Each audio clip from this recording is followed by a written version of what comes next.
Hello student, welcome to education the only weapon. आज की video में हम DSSB PRT के लिए हिंदी का एक इम्पॉर्टेंट चैप्टर करने वाले हैं, अव्यय। ठीक है, पढ़ाने से पहले मैं आपको कुछ इंपॉर्टेंट बात बता दूं। मैंने DSSB PRT के लिए एक स्ट्रेटजी वीडियो शेयर करी थी आज से 6 दिन पहले शेयर करी थी, 8 जून को आई थिंक। ठीक है, और उसमें मैंने बताया था कि हम 10 से 15 जून के बीच में पूरी की पूरी हिंदी कंप्लीट कर देंगे और साथ ही प्रीवियस ईयर क्वेश्चन भी कुछ देख लेंगे। तो उसी के अकॉर्डिंग मैंने सारी की सारी हिंदी की वीडियोज अपलोड कर दी है चैनल पे, मतलब कि हमारी हिंदी कंप्लीट हो चुकी है। 2 से 3 टॉपिक बचे हैं जिसको मैंने आज शाम तक अपलोड भी कर दूंगी। तो आज 15 जून तक हमारा सारा का सारा जो है हिंदी कंप्लीट हो जाएगा। और प्रीवियस ईयर क्वेश्चन के लिए मैंने सुबह में आज 2019 की जितनी भी डेट्स में हिंदी 2019 की जितनी भी डेट्स में आपकी DSSB PRT की एग्ज़ाम हुई होगी, उन सारे डेट्स की सारे शिफ्ट के सारे क्वेश्चन में जितने भी हिंदी के क्वेश्चन थे वो सारे के सारे मैंने सॉल्व करवा दिए हैं। हिंदी के आपके 20 क्वेश्चन आते हैं और लगभग 5 नहीं 10 पेपर होंगे जितने मैंने सॉल्व कराए हैं। तो सब एक वीडियो में मैंने कंप्लीट करा के अपलोड कर दी है और वीडियो लगभग 1 घंटे के अप्रॉक्स बनी है, तो आप उसको जाके ज़रूर देख लेंगे क्योंकि प्रीवियस ईयर क्वेश्चन का इंपॉर्टेंस आप बहुत अच्छे तरीके से जानते हैं, वो देखना बहुत ज़रूरी है। ठीक है, तो चलिए आज का चैप्टर स्टार्ट करते हैं, अव्यय। ठीक है, बात करते हैं अव्यय की। तो अव्यय क्या होता है भाई? अव्यय एक ऐसा शब्द होता है जिसमें हम कोई चेंजिंग नहीं कर सकते हैं। जैसे मैंने और बाकी चीज़ें बताई थी कि क्रिया को हम लिंग, वचन, काल, संज्ञा या सर्वनाम के हिसाब से चेंज कर सकते हैं। जैसे राम कोई काम करता है, ऐसा बोलते हैं आप ना। अब राम क्या है? पुरुष है, तो पुरुष के हिसाब से करता है। अभी वो काम आ जाए राधा कोई काम करती है, तो हम ये क्रिया में क्या चेंज कर देंगे? करती है, इसमें चेंजिंग हो गई ना। पर ये चीज़, अब ये राधा क्या है? स्त्री है, इसलिए चेंज हो गया इसके हिसाब से। बट ये चीज़ आपके अव्यय में नहीं होता। अव्यय एक ऐसा शब्द है जिसमें लिंग, वचन, काल, संज्ञा, सर्वनाम मतलब किसी की वजह से आप कोई चेंजिंग नहीं कर सकते हैं। ये अविकारी होते हैं। और बाकी क्रिया क्या है? विकारी शब्द है। सर्वनाम क्या है? विकारी शब्द है। संज्ञा विकारी शब्द है क्योंकि हम उसमें चेंजिंग कर सकते हैं, और जिसमें चेंजिंग नहीं कर सकते उसको हम अविकारी बोलते हैं। ठीक है, जैसे क्या होता है ये अव्यय कौन कौन से होते हैं? जैसे जब, तब, तभी, अभी, अगर, वहाँ, वह, यहाँ, इधर, उधर, ये सब चीज़ें हैं। इसमें आप कोई चेंजिंग नहीं कर सकते। अब जैसे इधर को आप क्या कर सकते हो? कुछ बदल सकते? इधर ही नहीं कर सकते हो, इधरे नहीं कर सकते हो, मतलब उसका कोई मतलब नहीं है। इसमें जब चेंजिंग नहीं कर सकते उसी को हम अविकारी बोलते हैं। ठीक है, जैसे सीता यहाँ से चली गई। अब इसमें यहाँ से जो है ये क्या है? एक आपका अविकारी शब्द है, यानी कि अव्यय है। जैसे अभी शाम के 4 बजे हैं, अभी क्या है? इसमें अव्यय है। ठीक है, इतना आपको समझ में आ गया। अब हम अव्यय के प्रकार देखते हैं। तो अव्यय के प्रकार देखते हैं एक एक करके। अव्यय का पहला प्रकार है क्रिया विशेषण। ठीक है, कितने कुल प्रकार हैं ये भी देख लेते हैं। तो अव्यय के टोटल 5 प्रकार होते हैं। ठीक है, अव्यय का पहला प्रकार है क्रिया विशेषण। ये ऐसा अव्यय होता है जिससे क्रिया की विशेषता का हमें पता चलता है। जैसे एग्जाम्पल से समझते हैं, खरगोश तेज दौड़ता है। अब दौड़ना क्या है? क्रिया है, और तेज दौड़ता है ये इसका विशेषण है। तो तेज यहाँ पे क्या है? ये एक अव्यय है, क्योंकि तेज को आप तेजी नहीं कर सकते हैं, तेज में कोई चेंजिंग नहीं हो सकती है। सो व्हाट, तेज हमारा क्या है? अव्यय है। ठीक है, और कैसा अव्यय है? क्योंकि ये क्रिया की विशेषता बता रहा है, इसलिए क्या है? क्रिया विशेषण है। ओके, जैसे मान लीजिए सोहन हंसता है। ठीक है, सोहन क्या है? हंसता है। अब यहाँ पे कोई लिख दे सोहन बहुत ज़ोर ज़ोर से हंसता है, तो वो ज़ोर ज़ोर से जो होगा ना वो आपका क्रिया विशेषण हो जाएगा, क्योंकि हंसने की विशेषता बता रहा है ज़ोर ज़ोर से हंसना। और ये ज़ोर ज़ोर से आप इसको चेंज नहीं कर सकते हो, वो क्या है? एक अव्यय है। तो कैसा अव्यय है? क्रिया विशेषण। जैसे सुधा सुंदर लिखती है, लिखती तो है, सुंदर लिखती है, और सुंदर क्या है? क्रिया की विशेषता है। और ये कैसा क्रिया विशेषण है? अव्यय। अव्यय ये कैसा अव्यय है? आपका क्रिया विशेषण अव्यय है। ठीक है, इतना समझ में आ गया।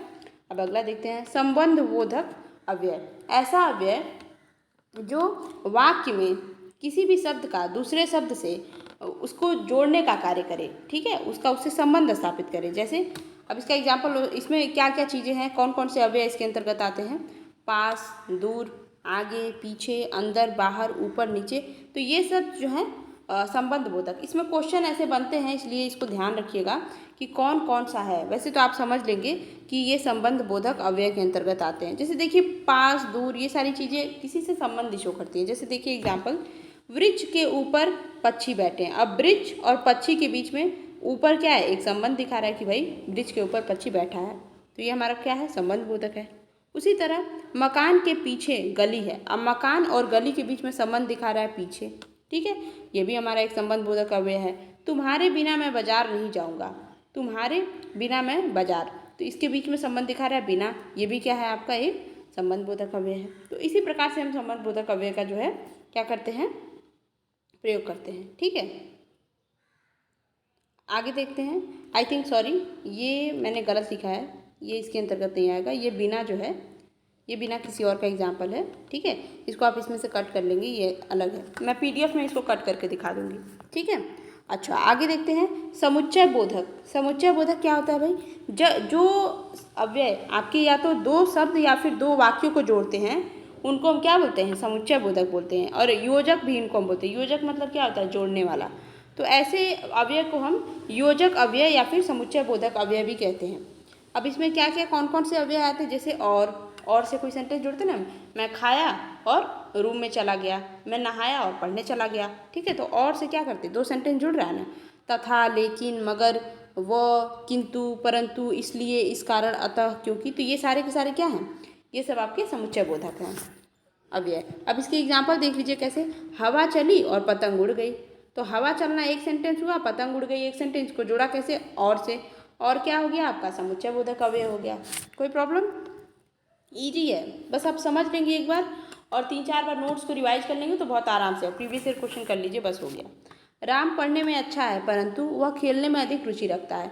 अब ये परंतु ने इन दो सेंटेंस को जोड़ा है, क्या हो गया, ये योजक अव्यय या फिर आपका समुच्चय बोधक अव्यय है, ठीक है। अब हम चौथे प्रकार में चलते हैं भाई, विस्मयादि बोधक अव्यय। ये क्या होता है, पहले तो समझ लीजिए विस्मयादि बोधक क्या होता है। विस्मयादि बोधक जो हमारी फीलिंग्स को एक्सप्रेस करता है। जैसे आपको हर्ष होता है तो आप खूब खुश, जैसे आपकी खुशी होती है तो आप या तो कहते हैं वाह मज़ा आ गया, ठीक है। शोक है तो आह ये क्या हो गया, हम बोलते हैं ना। उल्लास है तो हुर्रे बोलते हैं, लज्जा है तो हाय बोलते हैं, घृणा है तो भी हम कुछ शो करते हैं, दुख है तो भी कहते हैं अरे ये कैसी घटना घट गई। ऐसे इस टाइप से चीज़ें होती हैं जो हमारे फीलिंग्स को शो करे, जो हमारे भावों को शो करती है, उसको हम विस्मयादि बोधक बोलते हैं।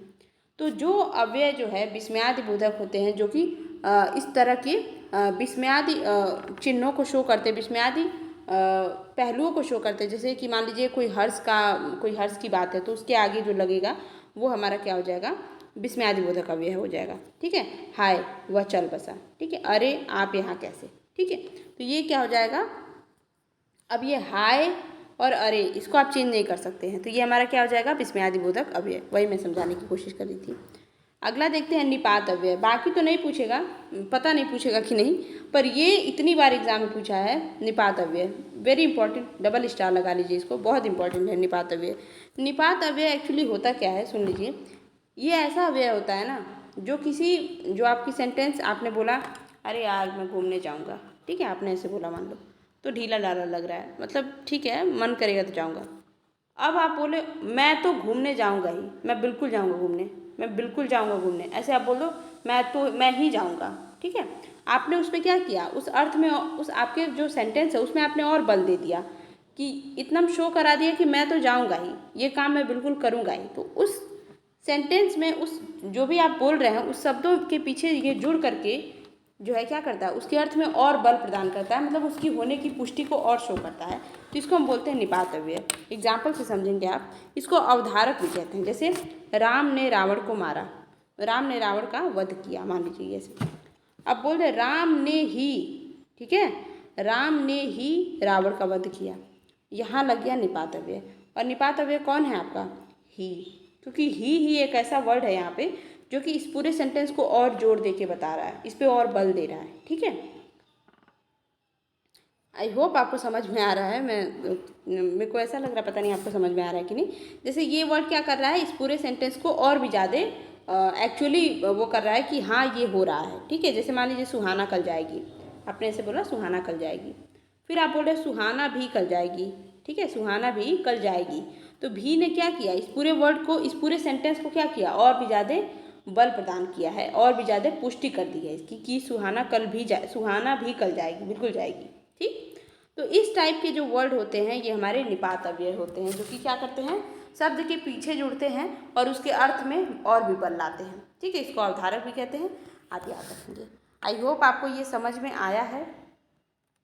अब एक बहुत इंपॉर्टेंट चैप्टर है, सीधा सीधा नहीं तो इनडायरेक्टली भी आपको कहीं ना कहीं एग्जाम में ये हेल्प कर जाता है। ठीक है, नहीं अब है तो डायरेक्ट, इसको डायरेक्ट नहीं तो इनडायरेक्ट फॉर्म में कहीं कहीं पूछा जा सकता है। तो हमने यहाँ पे ये कंप्लीट कर लिया। वीडियो अगर आपको अच्छी लगी है तो चैनल को क्या करना है, सब्सक्राइब करना है, वीडियो को लाइक करना है, कमेंट शेयर जरूर करना है। ठीक है, ये चारों काम बिल्कुल से कर देना है अगर आपको अच्छी लगी है। मेरा एफर्ट अगर आपको अच्छा लग रहा है तो आपको करना है।